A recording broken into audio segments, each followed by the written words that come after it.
When the keynote speaker was talking this afternoon, she noticed that we have a clock.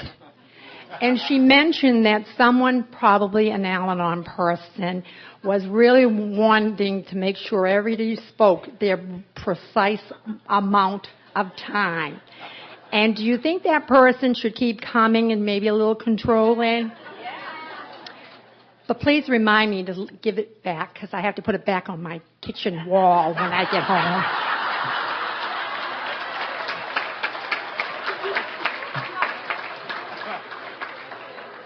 And I also want to thank Shelley G. for all the hard work she did as my co-chair, and I know she'll be wonderful next year. Thank you, Shelley. And now we have our guest speaker from Texas, and she has a great accent, and I bet she thinks we all have accents, but we don't have accents, but she does. Ellen, would you like to come up and tell us your story? Is there another option tonight? No. I guess not. Thank you, love. Thank you. My name is Ellen Cassidy, and I'm an enthusiastic, boundlessly grateful Al-Anon. And I have to tell you, I am just, there's no place I'd rather be than in a room full of other enthusiastic Al-Anons. And my experience with this convention has been enthusiastic, passionate from the get-go. Shelley's just been fabulous. She's stayed in touch with me just so well. And she told me the other day, you are wicked close to coming. And I'm like, wicked? And then I get here and I find out, I've been to Boston before, but it was a while back, and we don't talk exactly like you. And my friend was warning me. She said, watch out, they'll talk really, really fast and you won't understand what they're saying. But you just drop your R's in some very strange places. But what's even stranger is where you put them back, because they're missing from ka and pak, but they show up in idea. And my new friend Linder. So I guess it's all kind of evened out. I'm just, the Al-Anon, the alligator, the early Al-Anon, the pre-Al-Anon wants to keep track of those things, but I try not to. I want to offer all the kudos I can possibly offer for your conference. This is not the first state convention I've been to, but I must say I believe it is about the best. And you...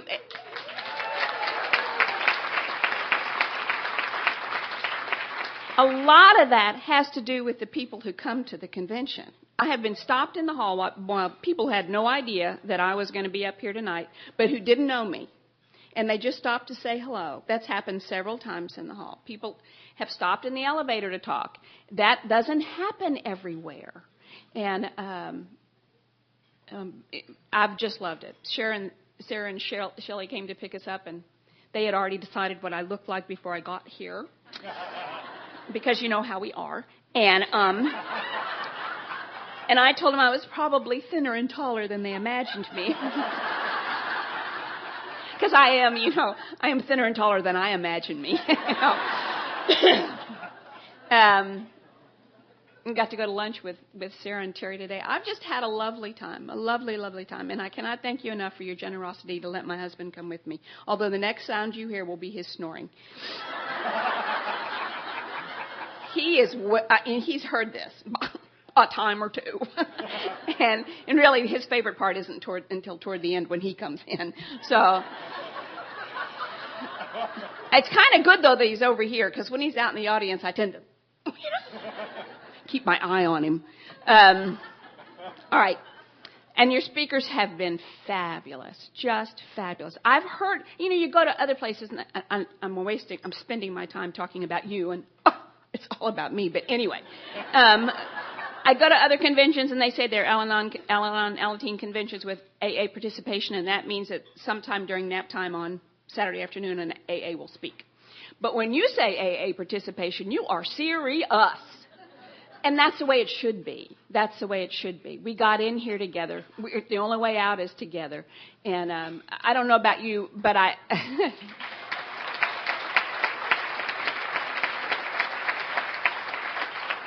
I really appreciate that. And I am grateful to you for the people you picked just for me. Okay. Here's the clock. Yeah. Like, I'm going to look at it, but okay. Everybody's been right on time, and probably I'll screw all that up. But luckily, there's no one talking after me anyway, just some meetings. Anyway, introduce myself as an Al-Anon. I want to explain it. That's not good news. Explaining things is how I got to Al-Anon. I always thought if I could get you to listen long enough, then you'd understand. Then you'd see why my way really was the better way, and you'd agree to do it, and we'd both be happy. What's happened in recovery is that God has taken those things that really looked an awful lot like defects and found a use for them. He said to me once, God did, he said, sweetheart, you have worked that explaining muscle up into a fine fare thee well. And I'm now going to send you around to little nests of people all over the place, and you can just explain your heart out. And tonight is your night in the barrel. Al-Anon is not what I wanted to be when I grew up. I didn't even want to be Al-Anon when I got here. What I wanted to be when I grew up, and I think I may have wanted it from before my first breath, if you can want something before you even breathe, is I wanted to be somebody's wife and somebody's mother. And I was going to be the best wife he ever had, and I was going to be the best mother those children ever had. And it wasn't until I'd been in Al-Anon a couple of years that I realized I never wanted to be me. I never wanted to be the best mother I could be. I never wanted to be the best wife I could be. I needed to be the best in somebody else's eyes. It's an unattainable goal, and it's very frustrating for everybody involved. What I ended up being was somebody's judge and somebody's juror and somebody's executioner. We were all miserable. When I got to Al-Anon, I didn't want to be here, but I never wanted to be here. I always wanted to be someplace else with somebody else doing something else, because I was pretty sure wherever that was would be better than this. I'd been in Al-Anon a little while, and I decided what I really wanted to be was alcoholic. Well, I had a couple of reasons for that. Number one, it sure looked to me like alcoholic women had more fun than we did. I'm just saying. And number two, apparently my husband preferred them. I am merely reporting.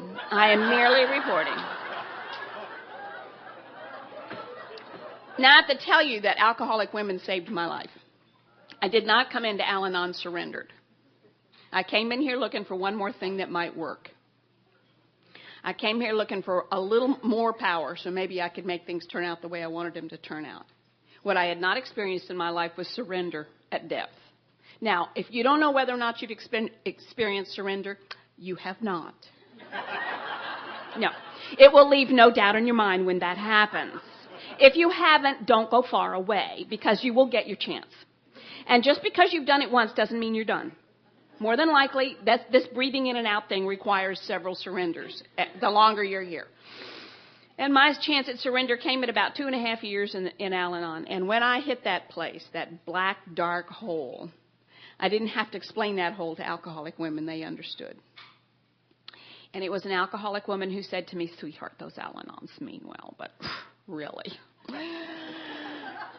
And she sent me to the Big Book of Alcoholics Anonymous. I recognize full well the Big Book of Alcoholics Anonymous is not conference-approved literature for Al-Anon. So here's my caveat. My sponsor for many years came in to Al-Anon in 1954 in Midland, Texas, when there was no Al-Anon. But when she came in, the AA women took her under their wings, and they took her through the steps. So she brought us through the steps the way she was taken through the steps. And the Big Book is a cherished piece of literature to me. And if you haven't read it, I encourage you to read it outside your meeting. Don't read it in the meeting. But if no one can describe alcoholism better than a guy that's got it, you know. Anyway, she sent me to the Big Book, and she said, you need these pages on acceptance until you don't need them anymore, probably a month. She doesn't know us, you know. No, I still got to read those pages. So, knowing that I love alcoholic women, know that the day I decided to be alcoholic, really, the solution I came up with was the same solution I always come up with in my diseasiness. I think I change how it looks on the outside, it's going to change how I feel on the inside. So it really just has to look different. And really, sometimes all I have to do is kind of go, oh, there you go. And I have a disease of perception. So really all I needed to do was look alcoholic. Now, I came into Al-Anon. My first meeting was November 3rd of 1981. And I came in gorgeous North Dallas. My friends, there is a look to alcoholic women in gorgeous North Dallas. I did not own any of those clothes. Nope, I had to go out and borrow them. But I borrowed them. And I showed up that afternoon in my new duds. And I was hot. In my skin-tight jeans and stiletto heels, you know. Smoking. Well, I made a couple of discoveries in that little experiment. Number one, I don't like anything controls me like those pants did. And number two, Al-Anons are doomed to sensible shoes. We are built for speed and not for looks, you know. If you love an alcoholic, you have got to be ready to go in a heartbeat. Or you might lose him and hurt yourself, but mostly lose him. Now, that place I decided to do that little experiment was at the Crested Butte Mountain Conference in Crested Butte, Colorado, with 600 of my closest friends. And there were that week, now you got to remember, this is like 1983 or 84. And there were that week there 4 people who had between them 125 years of Al-Anon. And that was a lot of Al-Anon that many years ago. I not only heard their stories, I got to go to meetings with them. I got to have meal with them, spend some time one-on-one. But mostly, I got to watch their interactions with their families. And I finally knew what it was I wanted to be when I grew up. I want to be free. I want to be free to be who it is God would have me be. The freedom that's offered me in step 3. The freedom from the burden of myself. And I walked away from that conference so grateful there was such a thing as Al-Anon to be, and somehow I had stumbled in here. Now, when I came to Al-Anon, I didn't have very many opinions. I either had yours or the opposite of yours, depending on what I wanted you to do. Today, I have very strong opinions, which is neither good nor bad. It's just different, and that's what I'm offered in Al-Anon is a different way of life. I have very strong opinions about people being called Al-Anon. If you want to watch the hair on my neck stand up, let me be in some room when some new drunk walks in, and some poor unknowing person says, "Well, look, there's John, the new drunk. And there's Betty, his little Al-Anon wife, twitching in behind you." Because we do tend to get here with a twitch, you know. The only reason they're calling her Al-Anon is because she's twitching in behind him. She is not an Al-Anon, she's an alligator. Al-Anon is not a program for people who need it. This planet reeks of people who could use Al-Anon. The statistics are for every alcoholic, there are 1 to 5 people profoundly affected. There are 10 to 42 people directly affected. I don't know what happens 6 to 11, but it's pretty bad, I'm pretty sure. This ought to be 10 times bigger than the AA conference, and it's not a happening thing. I know it's hard to get in AA. I know it is. I've tried to shove a couple of them through the door myself. But I believe it's harder to come to Al-Anon. It's damn near impossible to come and ask for help when there's nothing the matter with you.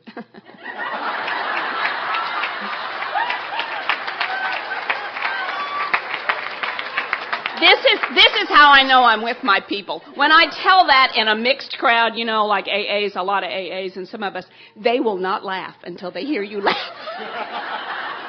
They think you don't know, you know. I know, we know. Al-Anon's not a program for people who want it. We get a lot of newcomers. We get people, almost a newcomer at almost every meeting we have. Sometimes the laughter draws them in. Sometimes the laughter repels them, because you know as well as I do that alcoholism isn't funny. It's a deadly disease. It kills the people who have it, and it kills the people who love them. There's been a lot of laughing this weekend. If you've heard people laughing about stuff you don't think's funny, keep coming back. The truth of the matter is you can't laugh over something that hasn't been healed. But if it's been healed for one of us, it can be healed for all of us. And laughing is as intimate as we get with each other without touching. Al-Anon is really only a program for people who are willing to work at it, because that's what it requires, action. It's a program of action. It requires doing the work. I'm an Al-Anon. Not because of the people in my life, although I would have told you when I came here it was pretty much their fault. And I had quite the list, you know. And then slowly but surely I had to cross their names off the list. And there was only one name left. We have a tradition that says the only requirement, what does it say? The only, where is it? There be a problem of alcoholism in a relative or friend.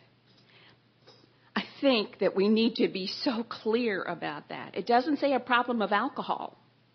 You don't have to have seen somebody walking around with a bottle or a glass. It says alcoholism. A problem of alcoholism in a relative or friend. People will come to a meeting and they say, oh my gosh, I don't know who the alcoholic was. You know, there's a joke that says anybody can get into AA, but to get into Al-Anon, you got to know somebody.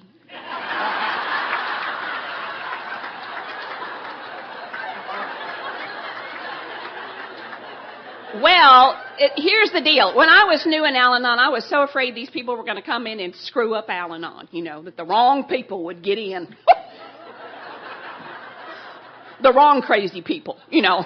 That's what my kind of crazy people. You know what I've come to find out after nearly 30 years in Al-Anon is if it doesn't work, they won't stay. If you want to know whether or not you belong in Al-Anon, come to 6 meetings. If you don't like those, try 6 more. If Al-Anon works for you, there's one somewhere. You really don't need to know their name. Principles above personalities. Let them go. It's all about me, you know. I'm an Al-Anon. Because I have a 12-step recovery program that I practice like my life depends on it, I am convinced today of the fatal nature of my disease. I am an Al-Anon because I have a sponsor, and she knows she's my sponsor. I think sometimes we need a little checklist in Al-Anon, beginning with number 1, do you have a sponsor? Number 2, does she know she's your sponsor?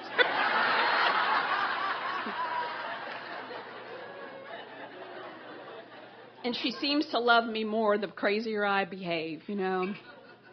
She is a dear. I called her a couple of years ago because he was doing something. I don't know what it was, but it was bad, whatever it was. And I was in some hotel room someplace, and I'm in the phone, and she said, oh, it's celebration time. Can you not hear? I am just racked. She said, yes, you've discovered yet one more little corner where you thought you had some control.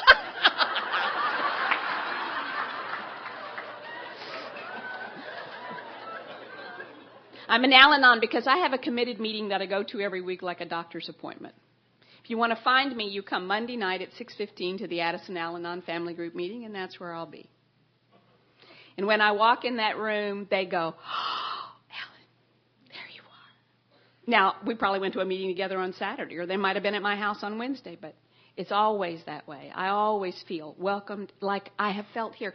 I love, that's one of the things I love about this deal. I love standing in the hall and watching you all see each other. Standing in front of the elevator today waiting for what seemed like forever. But I watched these people greeting each other, and it was like, oh, there you are! Oh, there you are! You know, they're running across. It's like the next thing we're going to say, I was sure you were dead, you know. I mean, that's the way you talk about the gift of desperation. I mean, that's the way we greet people. It's like, oh! And I don't see them do that at business meetings and things, you know. I love it. But I belong at that meeting. I belong at that meeting. And when I go in, they go, oh, Ellen, there you are. There you are. Now, sometimes they have to say it with their eyes because I'm late. But I know what it means. I'm an Al-Anon. I am so grateful there is such a thing as Al-Anon to be.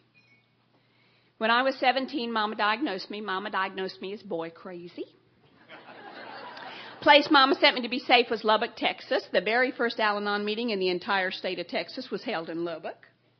Because Lubbock is in what we call a dry area. Do you know about dry areas? Mm-hmm. That's where they tell alcoholics they can't drink. Nothing will make them drink faster than tell them they can't, you know. I was 17. I turned 18 shortly after I got there, but I was 17 when I got to Lubbock, and I was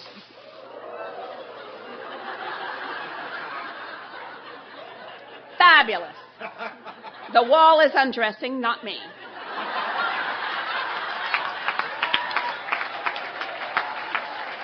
Menopause. Anyway.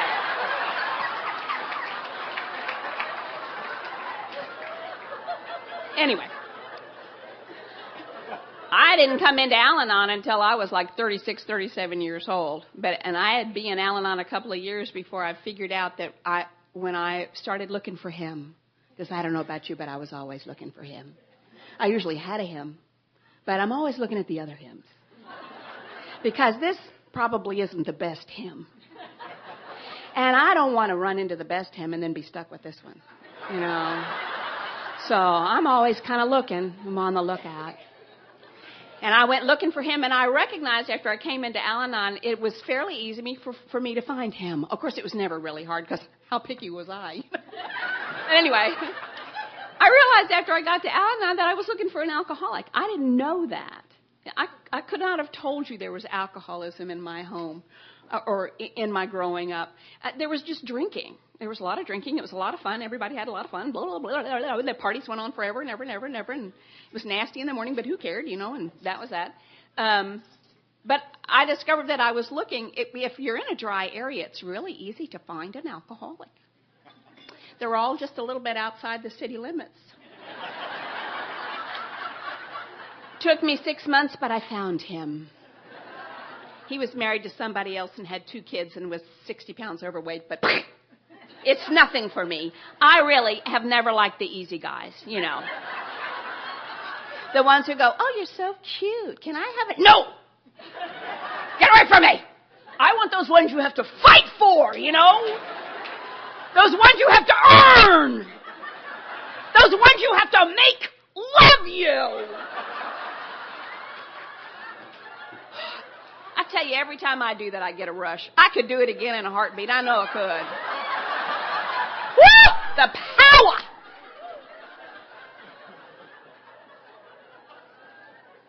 Well,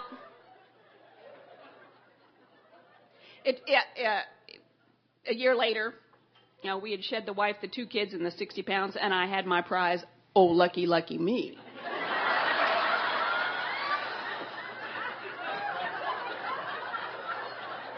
And we were married. Of course we were. I'll just number them from now on. I won't bother you with names. Anyway, we were married 6 months when he hit me the first time. He was drunk when he hit me. He was drunk every time he hit me. I didn't grow up in a family where adults hit each other, so the reaction I had to it wasn't something anybody taught me. I thought it up all by myself. And my fabulous little solution center here between my ears. I have just come to discover that the problems in my life are not really the problems in my life. The problems in my life are the solutions I come up with for what I perceive to be the problems in my life. The very best thing I could think to do was double dog dare him to do it again. It looked like a power move at the moment. And what I discovered was that it didn't take any more insanity on his part to hit me the second time than it did the first time. And that's the way we lived for a long time. Now, I cannot tell you when this happened, but as a result of doing inventories, I can tell you what happened. Every time he hit me and I believed what he said, which was I deserved that. Every time he hit me and I believed what he said, which was if I hadn't done what I did, he wouldn't have to do what he did. Every time he hit me and I got up the next morning and I looked in the mirror at a black eye or a split lip or a bloody nose and I said to myself, it's not that bad. I'll just stay in the house another day and nobody will notice. Every time I did that, a piece left and another piece and another piece and another piece until 9 years later, there was nobody in here who could stand up and say, you can't treat me like that. I was all gone. I had washed my face off in the disease of alcoholism. The only reason I did it was because somebody else came along. No. Yes. And He said, you don't have to live like that. Well, I'd heard that before, but he added the magic words. You don't have to live like that, and I love you. Chase is on. Well, that was, I couldn't do it by myself. I had 2 kids that were in that, and I couldn't get us out. But somebody came along I could hook on to, and I was out of there. Now, I knew what I'd done wrong the first time, really. I pretty much figured out how I had screwed up with that first selection. So I had a list in my head, and this second guy, oh my gosh, you just would have loved him. I mean, really, he was perfect. He was the right age, right coloring, right job, right money, right family, right everything. He did have one tiny little flaw. He didn't come home nights. But I'm thinking a couple of home-cooked meals and a little, and I got him. Back in the day, that's how I mark my territory,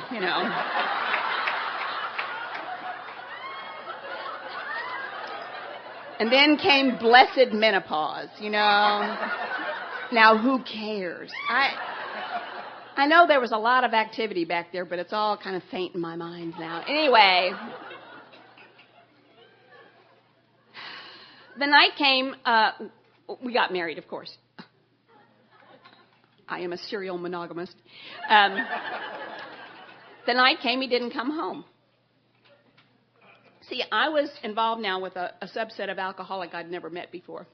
And this was a bar-drinking alcoholic who was as addicted to the place and the people in it as he was to the substance alcohol. The night came, he didn't come home. But see, we'd rocked along for a couple of months, and I was pretty sure I was doing it all right. Because it's all about me. If I'm doing it right, he's coming home. And the night came, he didn't come home. And I lay on the floor of the bathroom and I cried because I was pretty sure he'd seen the 2 pounds I gained. And that's why he didn't love me anymore, and that's why I wasn't coming home. And then I decided, what was I thinking? Stupid me. This morning he said, what's for dinner?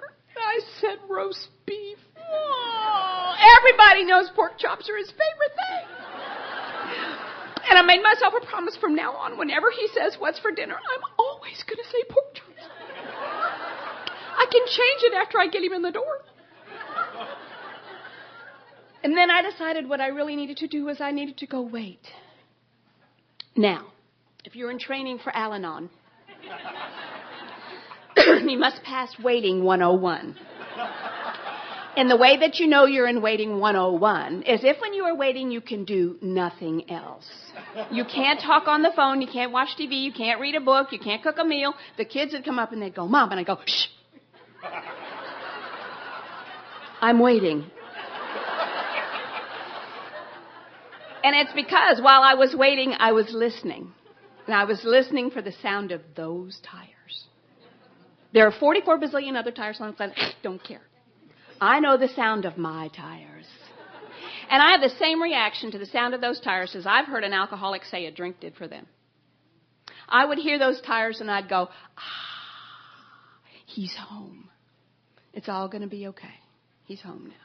Now, my next thought may be, I'm killing him when he walks in the door, but at least he would die at home. And it was always preferable to be a widow than a divorcee, We used to have many, when I was new in Al-Anon, it was a big topic of conversation for us. I just wish I was a widow. Really? What a loving thing.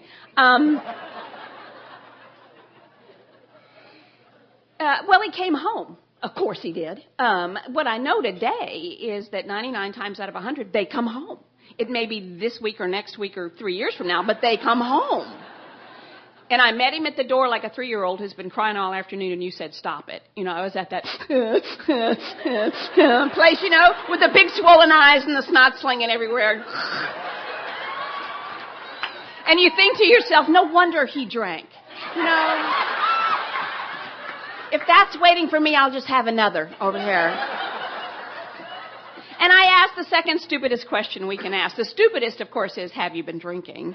But the second stupidest is, where have you been? Because I don't know about you, but I'm pretty sure. I make up stories. And I live in my stories.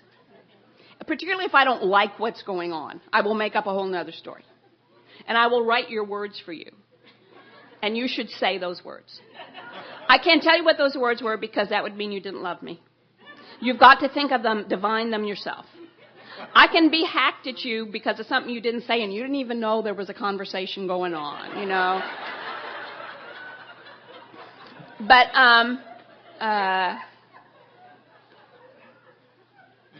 I already had the story in my head, you know, and I don't know about you, but my stories don't have happy endings.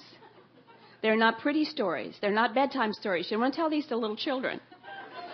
But I will beat myself to a pulp with these kind of stories. And in my story, he was driving out in the country. I don't know why.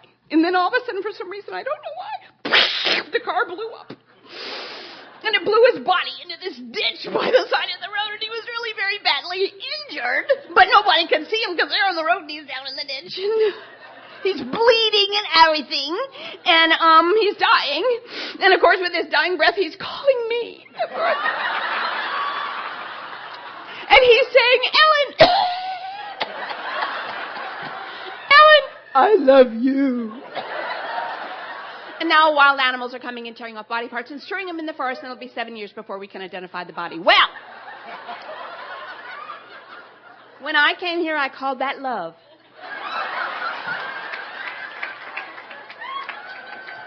And I was told that that is not love, that's obsession. And the way you know that you're in obsession is if in your story somebody dies. I know today that obsession is all-out warfare on powerlessness. The more powerless I feel, the more obsessed I'm going to get. I might get obsessed about the thing I'm powerless over, and I might pick out something else altogether because I'm an equal opportunity obsessor. I can get obsessed about my weight. I can get obsessed about your weight. I get obsessed about my children. I can get obsessed about your children. I caught myself really thinking hard about the government and the budget the other day because I thought, hell, we're going to get to Massachusetts. And they're not going to have any money, and then TSA isn't going to work, and we're going to have to move to Massachusetts because we can't get home, you know, and we'll probably die under the bridges in Massachusetts someplace. I don't know. I just catch myself. But you know today, those squirrel cages, that kind of thinking doesn't scare me like it used to. What I know when that stuff starts is that there's some place in my life I'm powerless. And I've either been unwilling or unable to look at it. But I got a way. Got some easy steps, a place to start, and a program of action I can do. Well, when I said, where have you been? He said, Jesus, you knew where I was. Well, the fact of the matter is he only went 3 places. He was at home, at work, or in the trap room drinking. But see, I have the ability to hold opposing thoughts, and they never touch. My 2 thoughts were, number 1, he loves me more than anything in the world. Now, okay, so now I have to tell you this part. I thought I was going awfully fast. I left out a big part. Well, there you are. It must be the time for this part. When I came to Al-Anon, I had one feeling. We tend to come into Al-Anon with one of 2 feelings. We either come in angry or we come in hurt. If you come in angry, you're going to have to learn to deal with the hurt. If you come in hurt, you're going to have to learn to deal with the anger. It's the same feeling. It's either I'm blowing it out on you or sucking it in on me. It's the same deal. My sponsor would say, I'd tell her something was going on, and she'd say, how do you feel about that? And I'd say, I don't know. I don't know.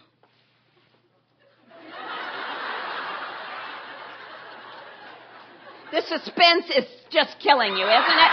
Yay!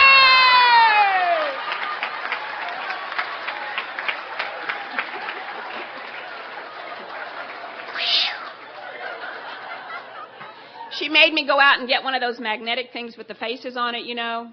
And it says if you feel like this, you're surprised. If you feel like this, you're angry, you know, and all that stuff. And so she made me get one of those and put it on the refrigerator. And then I'd be talking to her on the phone. She'd say, how do you feel? And I'd go, I don't know. She'd say, go to the refrigerator. So I have to go see if I could find a face that matched mine, you know, and act like that's how I felt instead of hurt, you know. And after a while, I did come up with a new feeling one day. I was thrilled. I knew she would be. So I called her up and said, I have a new feeling. She said, fabulous. What is it? I said, fear. She said, great. What are you afraid of? I'm like, oh. Is that necessary? I mean, you really need to know exactly what you're afraid of because, you know. And here's the deal. I know today that fear is not a character defect. Fear is a very helpful human emotion. It keeps people from running in front of trucks. It keeps some people from marrying alcoholics. But what I have is a fear of fear. And that is a character defect, because when I get afraid, the fear takes over. The fear takes my life. The fear takes over my breath. It takes over my thoughts. I think everything is now filtered through the fear when I get afraid. So I would rather do anything than be afraid. I'd been in Al-Anon long enough to be safe enough to know I was afraid. But to know what I was afraid of was a whole other thing, which is where sponsors are so helpful, because I could not do it by myself.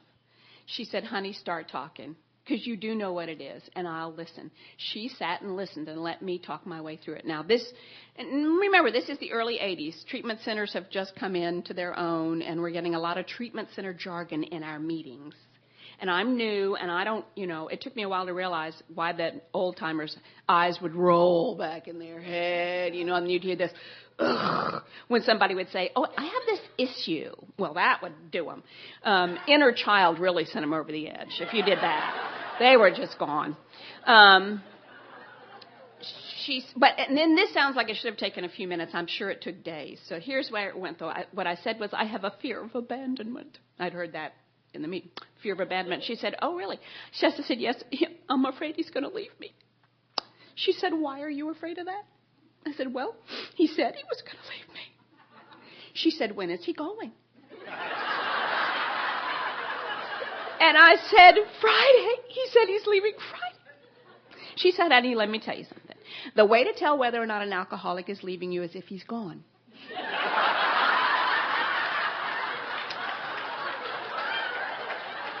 She taught me long and strong about turn off the sound and look at the picture. She would say the sound is going to confuse you. But the picture is a lot more accurate about what's going on. She said, let's say he leaves. Now how do you feel? I said, now I'm even more terrified. And this is the way it went. I'm afraid he's going to leave me. I'm afraid he's going to leave me by myself. And I'm terrified to be by myself. Because if I'm by myself, I'm going to discover that what I fear is the truth, which is I'm not enough. I'm not smart enough. I'm not young enough. I'm not old enough. I don't have enough money. There's not enough time. I'm not healthy enough. Whatever it is, I'm not enough. And if I'm not enough, what will happen to me is I'll die. And there was another fear underneath that says I'll die and there is no God. But I got to, I'm afraid I'll die. If he doesn't stay, I'm afraid I'll die. So when someone said I love you to me, what I heard was I'll stay with you. I won't leave you. And so when he said when I got these two thoughts going on, number one, he loves me more than anything in the world. Remember, my life hung on that he loves me more than anything in the world. And the second thought was he's in the trap room drinking. And rather than know the truth, I would rather wish him dead. And that's what I do in my diseasiness. There's a difference between diseasiness and uncomfortableness. When I am diseasy, I want everybody to get where they're supposed to be and stop it. Just straighten up. I've got the answer, or at least I'm pretty sure, what it should look like. And when it gets like that, everything will be okay. That's diseasy. Uncomfortable is, hey, this is really, I don't like what's going on.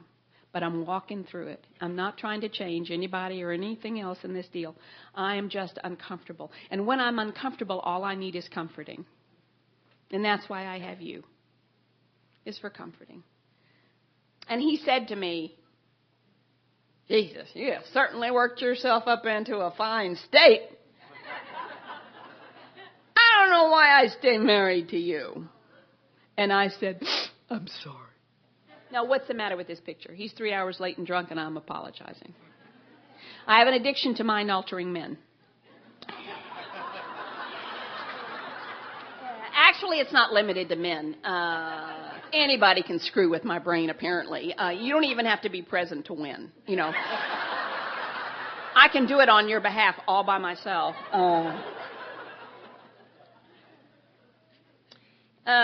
We rocked on for a while, and then this lady called me at my school one day, and she said, she was in tears. Now, she was an angry woman, and angry people scared me, and I thought it was because angry people reminded me of alcoholics. I didn't know what they were going to do next, and I always feel like I need to know what you're going to do next. And I say it's so I can be prepared. What I mean is so I can be in control. I think if an Al-Anon had written the big book, instead of lack of power, that was our dilemma, we would have said lack of control, that's our dilemma. But I'm not sure it did the same thing. Anyway, this lady called, and she was an angry woman. But when she called me on the phone, she was crying. If you want to watch all the alarms go off for an alligator, put us in the room with somebody crying. The primary alligator illusion is when you're okay, then I'll be okay. And I have to do everything in my power to make you okay. And you may say, oh, I'm okay. But if it doesn't feel okay to me, I got to keep trying. I'll try it harder. I will serve pork chops every day. I used to take my clothes off. I don't do that so much anymore.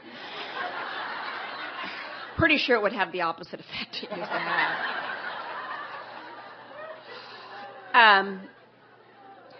We have a little deal in my Al-Anon meeting at the Addison Al-Anon family group. We have 30 to 40 people at our Al-Anon meetings, and we have a big table, and then people sit around on the outside on the wall, and we must have 7 boxes of Kleenex on that table because people cry at Al-Anon meetings.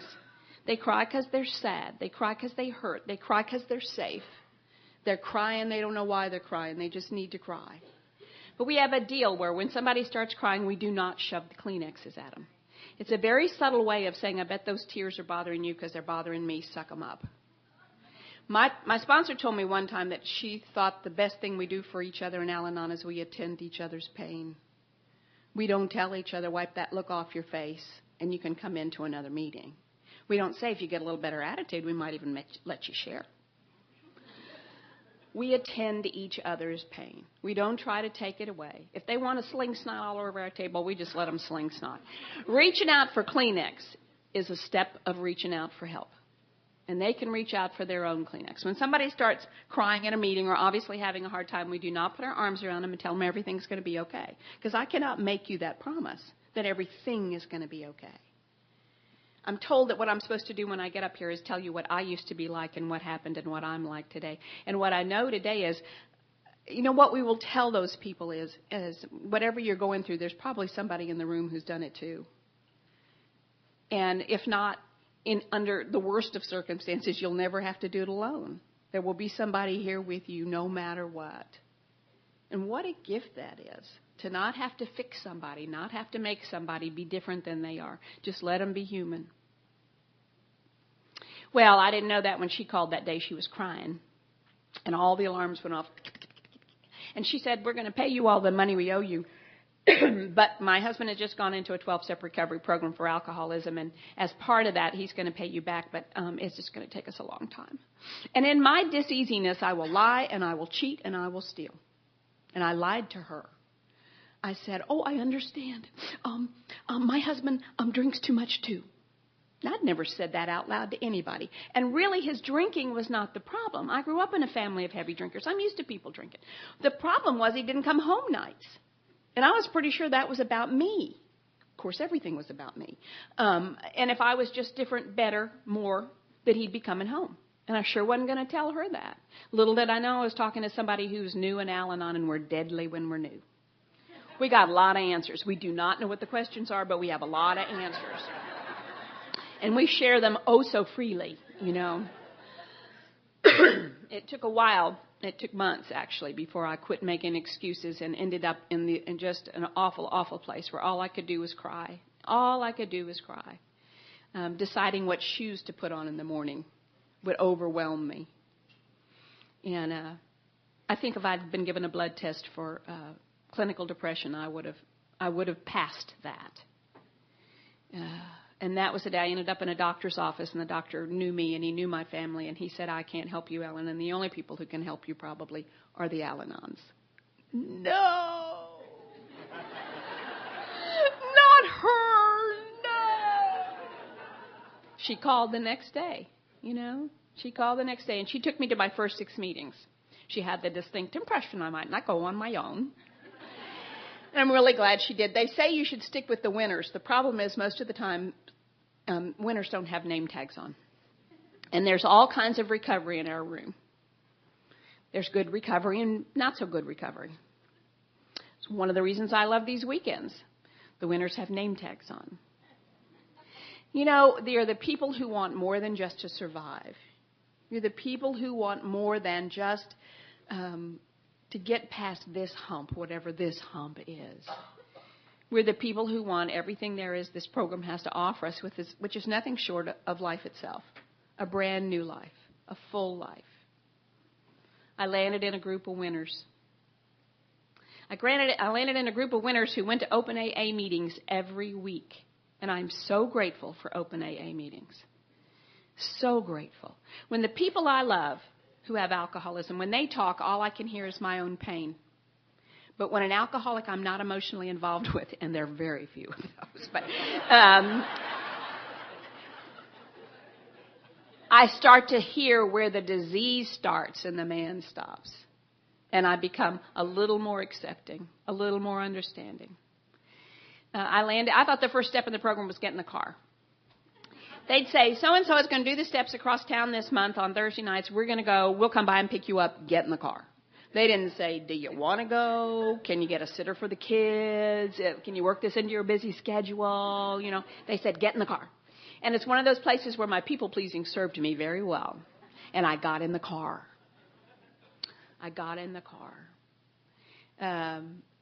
We went through, it didn't take long. I didn't tell him right off where I was going because I was pretty sure he would not like it. But, one of the first things they told me was shut up. Just shut up. Just be quiet. You cannot have a meaningful conversation with an active alcoholic. You can't do it with a drinking man. You just can't do it, Ellen. Quit thinking you're going to. Just shut up. He liked that part. And on one Monday morning, I got a call at my job from this woman who was just so furious, and she was crying, and she said, I want to talk to you. She said, your husband has been here with my husband all weekend long drinking. And I said to him, how can you do this? How can you treat your wife like this? And he said, you found a way, and I should call you. He's 12-stepping for Al-Anon. That's what he was doing. She was too angry. And it is a feeling of power in a very powerless situation. We rocked on, and then we went through a difficult time, which is the rule in active alcoholic homes. There's going to be difficult times. And I found out he was having an affair. Now, the idiocy of this is I know he didn't come home nights. I know he drinks. I know he drugs. I know he gambles. But I always thought he was faithful. A little more twitch. My sponsor said it doesn't have anything to do with you. It's so hard for me to believe because everything does have everything to do with me. But she said it doesn't have anything to do with you. He's got a great big hole, and he's trying to fill up that hole, and it's a God-sized hole. And now he's going to throw other women in there. And that was when I realized I was an Al-Anon because I didn't like my behavior.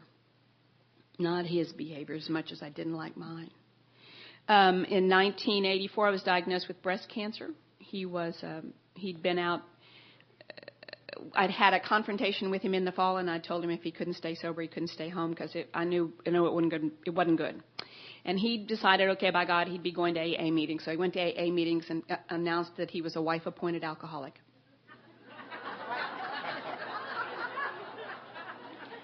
I don't care, just go. And I was diagnosed in early January with breast cancer. I was 38. There's no history of it in my family. My sisters are not happy with me now because they have to go through, all the time. If you went through the checklist, I only had 2 positives out of 20. One was that I was female. And I just think it's quantity. There's just a bigger chance of us than men. And both of my children are adopted. I'd never given birth, and that made me a higher candidate for breast cancer. I've hung my life on a couple of lines out of the big book, Alcoholics Anonymous. One of them is nothing but nothing happens by mistake in God's world. And the other one is the last column of the 4th step inventory, which took me years in Al-Anon to get to. And it's the column that says, and what was your part? Beg your pardon? Actually, I believe the word it uses is mistake, but I don't like that word, so I say part. What I came to understand when I did that finally was that I have a part in everything that happens in my life. There isn't some place where I'm a helpless victim and someplace else I have a part. I have a part in it all. Even if my part is just carrying the resentment forward for years. That's my part. I wanted to know what my part was in the cancer. And I did an inventory. I don't know any other way to lead my life except to do the steps. And what I realized was there were studies then that said that cancer was a stress-related disease. Cancer is prevalent in alcoholic homes. You know who uses the insurance first in an alcoholic home? The non-alcoholic. Alcoholics have blessed moments of blackout. Not us. We are stark, raving awake, paying attention, and many of us take notes.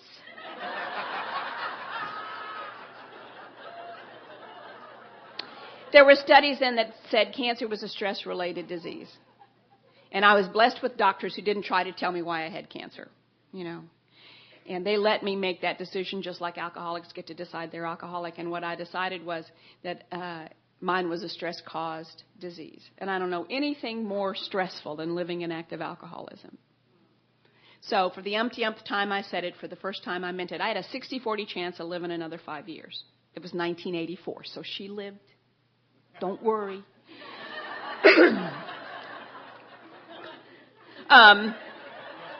Sorry. Glenn says 10 minutes, and we're just in 1984. Anyway.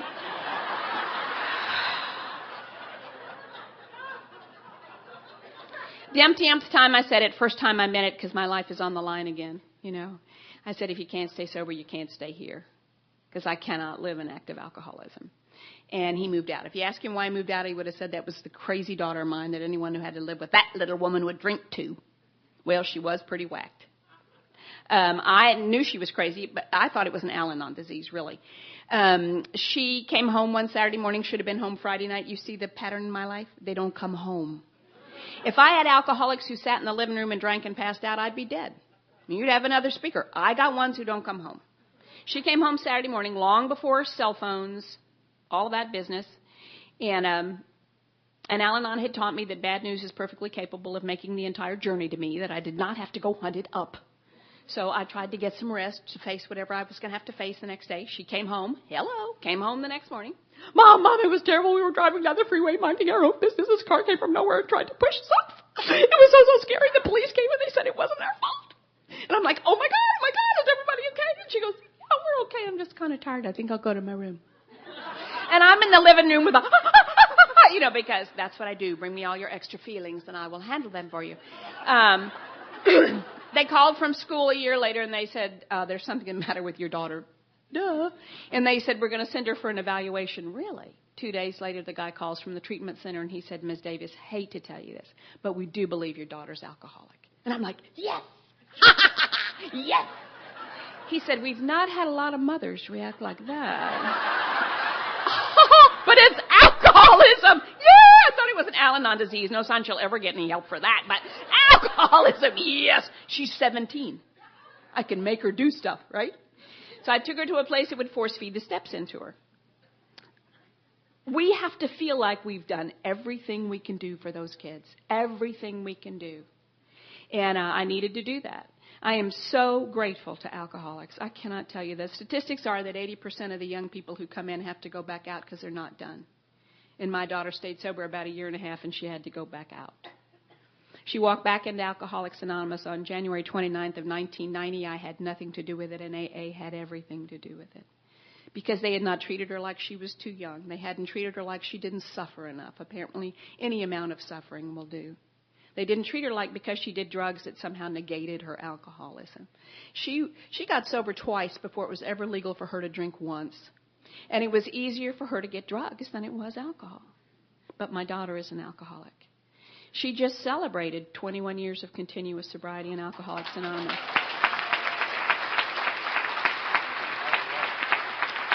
And 2 months later, she had her 42nd birthday. She's been in AA for half of her life. The best thing I ever did for that kid was get a program and get a life and get out of her way and let her do what she needed to do. The 1.5 years she was sober, well, we had a very exciting time at our house. I made rules, and she had to go by the rules, and she couldn't go by the rules. And for the umpteenth time I said it, for the first time I meant it, because I thought she was going to drink again and I'd be dead. And so I told her she'd have to leave, and that was the morning. I planned that morning to be the morning I was going to Crested Butte to be with 600 of my closest friends, because I adore my daughter, and I didn't want her out there. I wanted her happy, healthy, home and whole, and she couldn't do any of that. And she threw herself across my bed, and she said, "You're going to be a grandma." She was 18 and pregnant, and I was pretty sure that changed everything. Now I'm the responsible party again. And it took me a couple of hours before I called my sponsor and turned myself in. And my sponsor said, "Do you want her to stay?" I said, "No, I don't want her to stay, and I feel terrible about that. Shouldn't a mother want to take care?" She said, "Honey, there are only so many bad feelings in every relationship. Those are hers. Let her have them." And she said, "I'll stay on the phone while you tell her." I can still see the phone lying on my bed. And I quit hurting instantly. I thought the pain was about letting go of her, but the pain is never about letting go. The pain is always about the resistance. The pain is always about holding on when it's time to let go. And it was time to let her go. We went through a difficult fall. She told people what a terrible mother I was. She was pregnant and I'd put her out. I went around telling people what she was doing to me now. She's pregnant at me. Because it's all about me. And I said that to one of my friends, and he said, God love him, he was a darling alcoholic man, and he said, oh, and he was serious, because I was serious. He was very serious. And he said, I understand. He said, you know what, our son's girlfriend had a baby out of wedlock, and that child has been the light of our lives. It never occurred to me I might like this. I've loved babies. God was offering me a baby, and I was doing but. Not me, God, not her, God, not today, God, not like this, God. My journey in Al-Anon has been the journey from but to thank you. And I decided to say thank you for this baby. A couple of months later, she called. She said, Mom, that blue blanket you're knitting, knit faster. I had a sonogram today. It's twin boys. You know those alcoholics, you know. If one's good, let's have another, you know. I got 4 minutes left and about 30 more minutes worth of story, so I got to stop. But let me just tell you this part. We got to the babies were 5 weeks old, and she said, I'm going to give them up, and you can have them if you want them. And she moved out and gave me power of attorney, and I did a lot of writing, did a lot of crying, did a lot of praying, did a lot of talking to my sponsor. And my sponsor had been telling me for years that God wants for me what I want for me in my heart of hearts. But I'm so afraid that I won't know what I want in my heart of hearts, that I just don't make any decisions. And she said, sweetheart, you've got that all wrong. Your job is walking in the direction of your dreams. Where you get is God's job. And God's promise to you is this or something better. God isn't a terrorist waiting around the corner to test your patience. God loves you. God wants the highest and best for you. He wants you happy, joyous, and free. So I went to an adoption agency and I said, I'm looking for a family that wants 2 babies and a grandmother. And we found them. We found them. The boys were 23 this last March. Holy God. Their parents don't understand alcoholism, and the last few years have been pretty rough for them. At one point, I couldn't help myself. I said to them, if I thought they'd be easy to raise, I'd have kept them.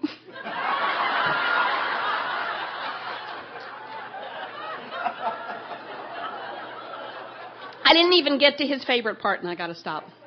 But here he is. We've been married 18 years. He's darling. He's precious. We've been married 2 years, and people said, oh, look, you got a normal guy, because he wasn't in AA. And you can tell he's not a normal guy.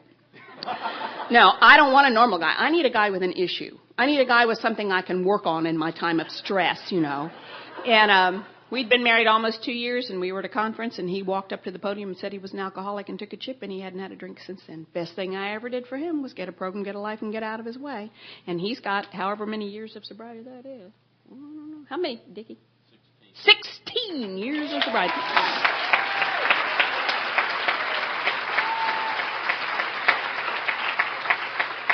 I got to finish, Glenn. You gave me 10 more? Wow, looky there. The bestower of time, Glenn. When the kids moved out, it took me till the next summer, and I did another inventory, and I discovered that since I've been 12, I've either been chasing after, going with, waiting for, engaged to, married to, divorced from somebody. But there was always somebody.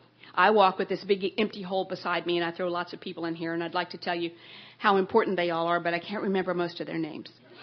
And I decided if I was going to be me, I was going to have to learn how to be me separate. And that meant I would have to stop dating. Well, God knew that would be tough, so it wasn't like I had to go to the front steps and say, sorry, boys, I've sworn off.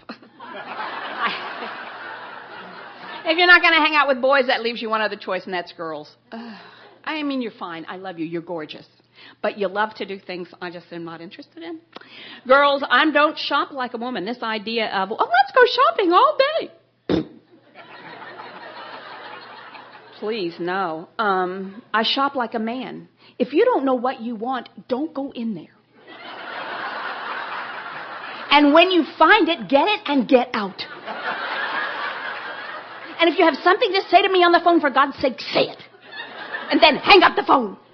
So I'm busy. I have things to do. But now I got nobody because I'm not going to date the guys. Gee, man.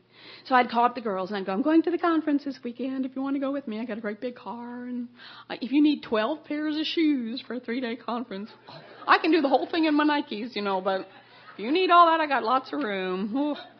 And, okay. Every time you have to pee, we'll stop the car. I think I could make it 3 states away if I had to, But women are so bizarre. You ride with them in a car, you know how you are. You ride with them in a car and they go, oh, look, there's a bathroom. Do I have to? Yes, I do. Pull in.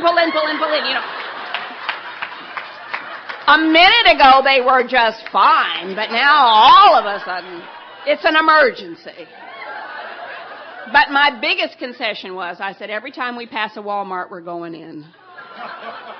Walmart just overwhelms me, really. There's just too much stuff, too many places to look. I just can't do it. It overwhelms me. Now I believe there ought to be red neon crosses in the front of Walmart because I was healed in a Walmart store in Dalhart, Texas, over a $5 bathing suit. They were selling bathing suits for $5. I could not believe that you would actually put one of those on it and get it wet. I thought it would dissolve like communion wafer, when you put it on. We got to laughing about that, and I thought they'd have to call for cleanup on aisle 12,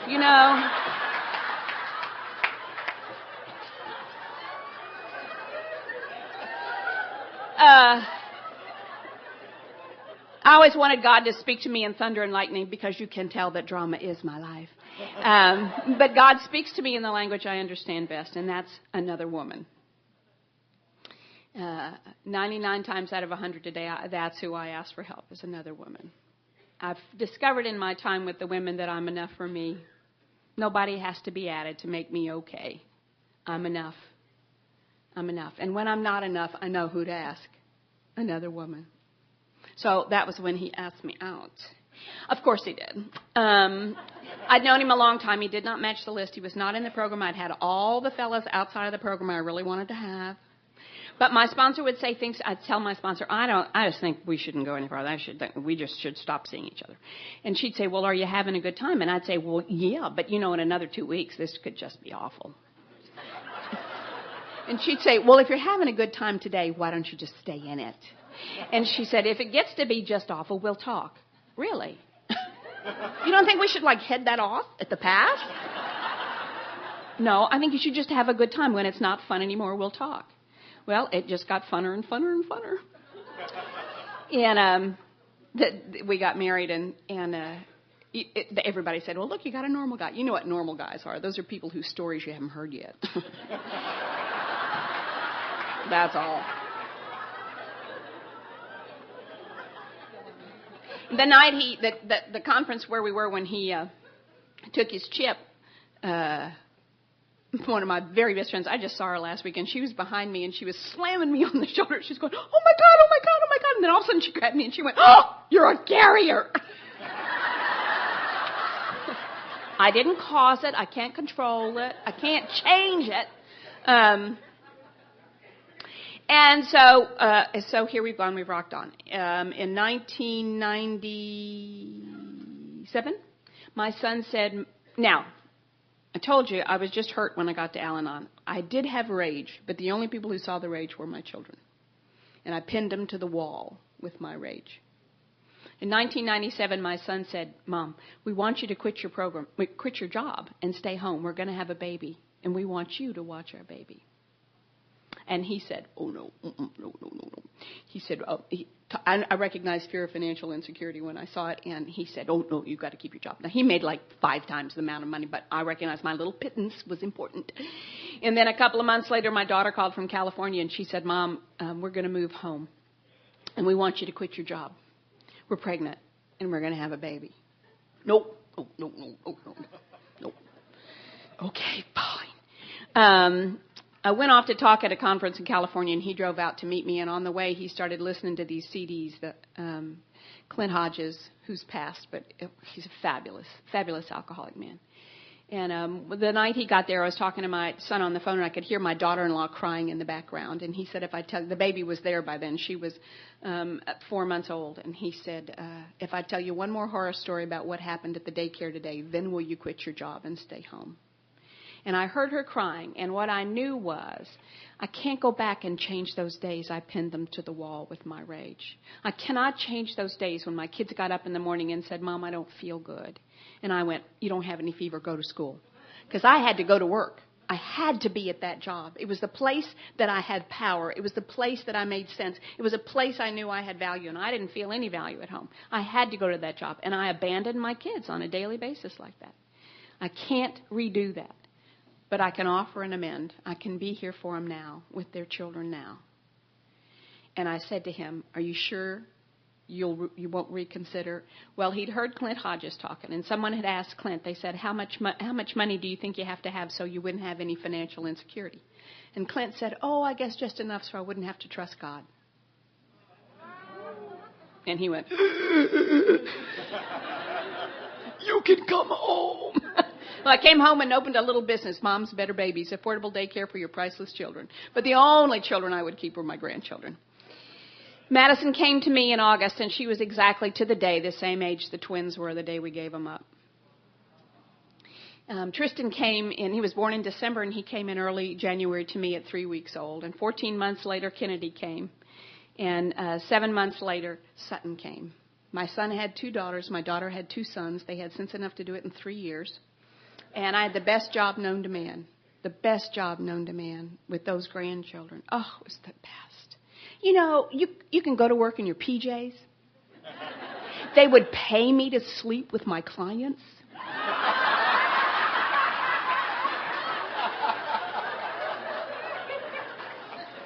They get ready to go home, and they'd say, "Can we have another popsicle?" "Sure, have 4. I don't care." You're going home. Let them deal with that when you get home, you know. Today they are 14, 13, 12, and 11. And every year for the last 7 years, I believe, 7 years, we've taken them on a spring break trip, the 4 of them and us. And for the last 6 summers, this may be our 7th one coming up, we've taken them to the Crested Butte Mountain Conference in Crested Butte, Colorado, to be with 600 of my closest friends and their children. Because the program there starts at 7 years old. There's a little kid, a tween, and then an Alateen, a dynamite Alateen program there. And there's free babysitting every night for children under 12 years old, so the adults can come to the speaker meetings at night. And you know, I can't keep alcoholism from happening to them. I cannot. And I don't want to jump in front of it. You know, as painful as alcoholism is, I would not be who I am today had I not had to deal with that. And I am so grateful to be who I am today. My son thinks that we're a cult. He thinks I see an alcoholic under every rock. And I said, maybe not around you, but around me. They're pretty much under every rock. But he lets us take his girls with us in the summer. And they've made friends all over the country. Madison has friends. She stays in touch with them all year long, people in California and in Minnesota. And these girls have been friends since they were little kids. And, you know, it's a gift we've been able to give them, and I'm so grateful for that. He's pretty much going to give me up. Okay. Moving toward the close now, my man. I used to think that when I died and went to heaven, God was going to say, pull out the VCR and the tape, because I want to know how her husband and her children turned out. And if they turned out to be fine, upstanding members of the community, she's earned her way into heaven and she can come in. I'm so grateful you let me find another God. I don't know what's going to happen when I go, but it's another one of those little stories that I've made up. But my sponsor says I can have this one. What I think is when my body gets tired of doing whatever in the world it is we're doing here, and that little piece of me that's always been God's goes to wherever it is God is, when I get there, God's going to go, oh, Ellen, there you are. And God's going to say, you know what, sweetheart, heaven's heaven when you're not here, but it's just not perfect without you.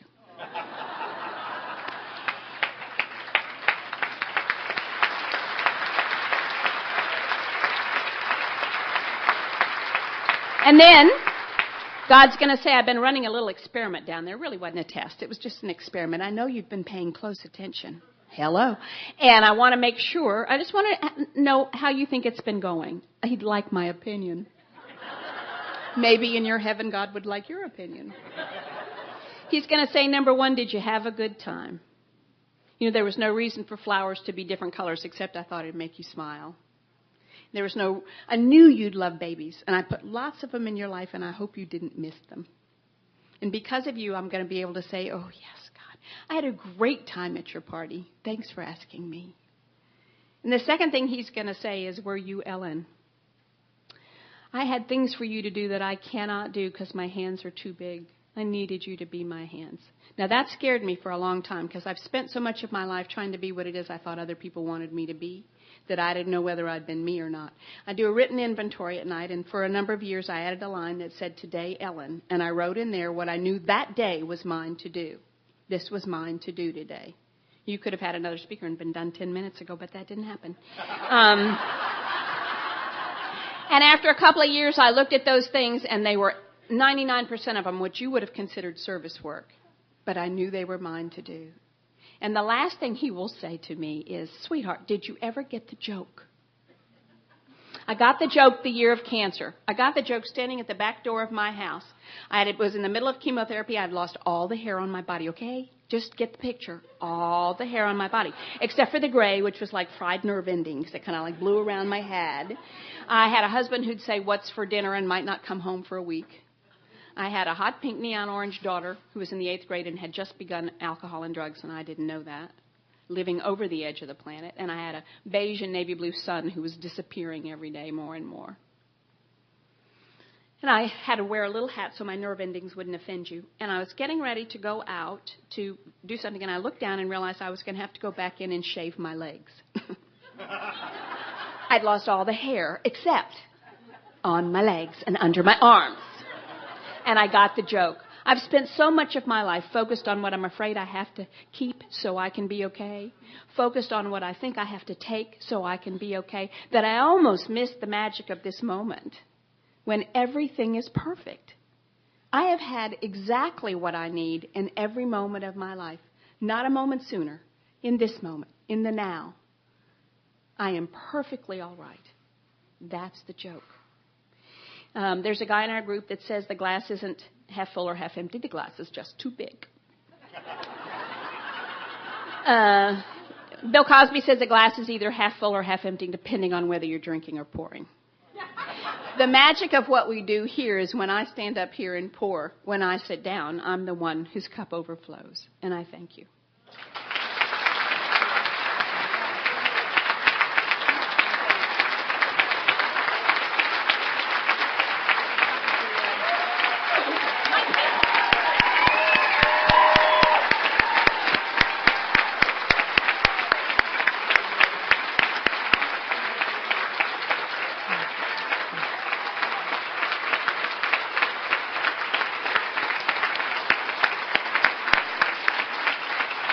Wasn't she just wonderful? Wow. And we have something for her.